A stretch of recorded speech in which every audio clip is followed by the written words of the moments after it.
Hello and welcome to another Fox vlog. Apologies for the lighting if it is a bit odd. It is very late at night, so I've set up something quite unusual and we'll see how it goes. As long as you can hear me, that's really the main thing. You don't actually need to see my face or my messy office/art room. It is late because I tried to record this at my usual time in the afternoon when the light comes in the window and it's all lovely, but I couldn't think of anything to say, and I have reflected on that. And actually, I couldn't think of anything to say because what I wanted to say was that my projects are all going wonderfully well, everything is swimming, and here are all the great, fantastic things that are happening. But as is so often the case with creative careers, that is not how it's going. And it's not going terribly at all, but it is just, it's challenging. Part of it is that I have a lot on my plate, which is normal, par for the course for the Fox, and anyone who has been following me for any length of time knows this. I have the crowdfunding campaign for Darkhaven Operation Chocolate Overload Edition coming up. That launches in about 2 weeks. It's fine, everything is fine. Pretty cool stuff going on though. I have a collaboration with A.E. Ziegler and her book Chains of Deceit, a romantic fantasy, where we're offering free downloadable bookmarks that you can print for yourself that match each of the books if you back both campaigns. And I have another bookmark art option for early backers. So anyone who backs within the first 48 hours will get an extra bonus goodie to download and print a "I'm going to go home and consume chocolate until I die and this whole problem goes away" bookmark.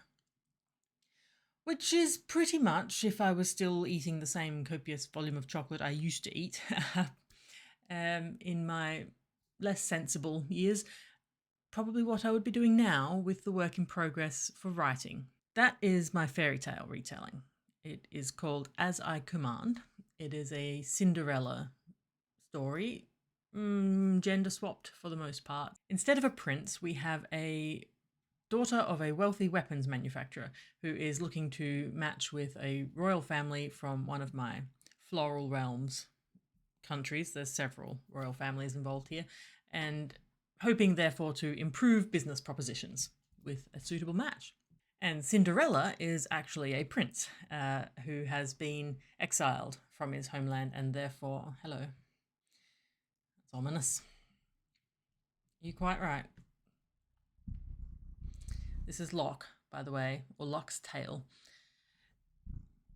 Where was I? Yes, Jules, who shows up in the book beforehand, the Rose Ball Rebels, is one of the princes in that story, and he is rather down on his luck, exiled from his homeland, and his family is essentially destitute, and plays the role of Cinderella, shows up at the ball,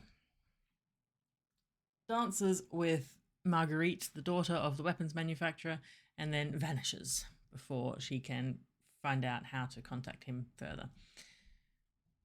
And then that's fine. It's just a gender swapped Cinderella, right? And it's got a little bit more going on in terms of actually political power plays and things like that, which I hope you're not knocking my microphone. Hello, I am Locke and I am a menace.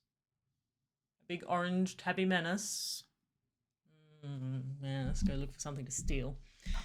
Anyway, let's get on with the story. Cinderella, gender swapped, political plays going on because, and here's the challenge, I'm finding this story hard to connect to. And it's not that I don't like the characters are great, the banter's great, all that, the setting is fantastic, fabulous fun. It's this fairy island with pirates and magic doing just about anything. It's, in that regard, everything's great. I think it's the fairy tale frame, and that fairy tales often are quite moralistic stories, and I tend to try and write stories that don't have strong moral themes, but rather sort of paint a more nuanced picture, hopefully. And also that you have to take a lot for granted in a fairy tale. So in Cinderella, for example, we know nothing about the prince. He's a cardboard cutout. He's not even that. There's so little of him on the page, so little of his motivations. You just have to assume royal family, prince, king, queen. He's going to ascend to the throne one day. He needs a wife, and probably that should be a princess or somebody of significant social standing to be a suitable match. And that's it. We don't even know in sort of most versions of Cinderella, much of his motivation, his background, he's not even the one who goes looking for her when he has the slipper and is trying to find whose foot it fits. Uh, there's just big gaps. And sure, it's, Cinderella is a rags to riches story where you're meant to sort of take a lot of that on face value. Where does the fairy godmother come in? And all of that happens off page in mine. The fairy godmother, how does Jules actually get to the ball in the first place is an off page experience, but it comes from people abusing power and privilege. And I suppose that's where I want it to sit. It's a challenging story to grapple with. And as I'm in revisions, that is often when I start to doubt whether or not a story is actually working, whether I have gone too far from the original intention, all those things. Once the story is written, there isn't really room for doubt anymore. And yes, there is that sort of concept of you can throw good money after bad, and at some point you should walk away from bad investments. But I think in storytelling, it's hard to stay objective about your own work. And falling out of love with a project is not the sign that it should be put aside or given up on, rather. Put aside, maybe it's, depending on your publishing schedules or whatever else it is you're trying to do creatively, maybe you should consider working on something else for a little while until you start to feel that energy for it coming back. But I don't think that's the case here. It's a time to trust my craft and stay in the process with the story, keep working at it. Not give up on it just because I feel a little bit sort of despondent about it right now, and trust that I will produce something that works. And it has already been through a couple of alpha readers, so I know the bones of it works. And now I'm at that point where I probably can see a little bit more what I think it should be, but it's not there yet. And that's tricky. It's always tricky.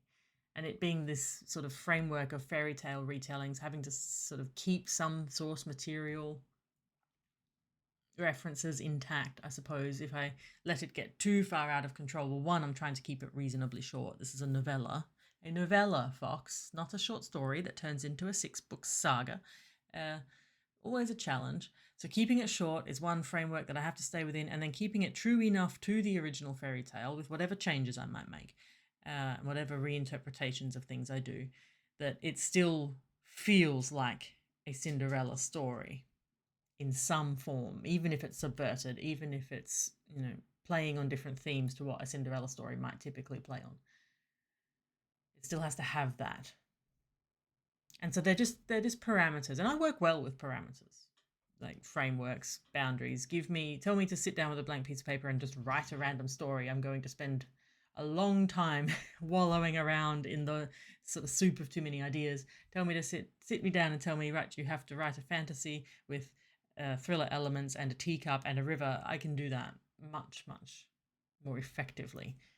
So I like having things like, here's your framework for your story structure and elements that you have to include.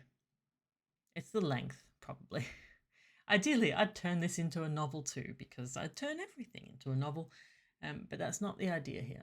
The point is to write novellas for this series, and the whole lot could be put together to be one big story. I don't know.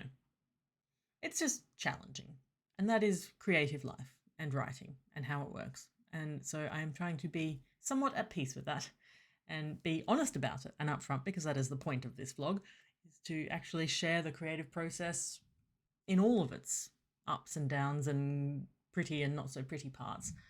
And yeah, thank you for listening if you have. If you are also struggling with a project of any sort at the moment and are feeling a bit despondent about it, you're not on your own. None of us are. So I hope perhaps sharing more of the difficult sides of creativity helps somehow. I feel better for having talked about it. So thank you for listening if you are here still. And you will find links to my books down in the description, including the upcoming Chocolate Overload edition of Darkhaven campaign and my other works. If you are interested in sort of gender swapped or gender queered fairy tale romantasy retellings, you'll find that Another World Stars is the best one, is where to start. That is a Sleeping Beauty retelling with a non-binary character as part of the romance. Yeah, I'm gonna go and press on, persevere with kindness and joy, and know that this is just part of the process. You have to wade through the mud sometimes to get to where you want to go, and you can't rush that. Like, if you liked it, subscribe if you would like to be notified of more future rambling author talks, and I will see you in the next one. Thank you. Bye.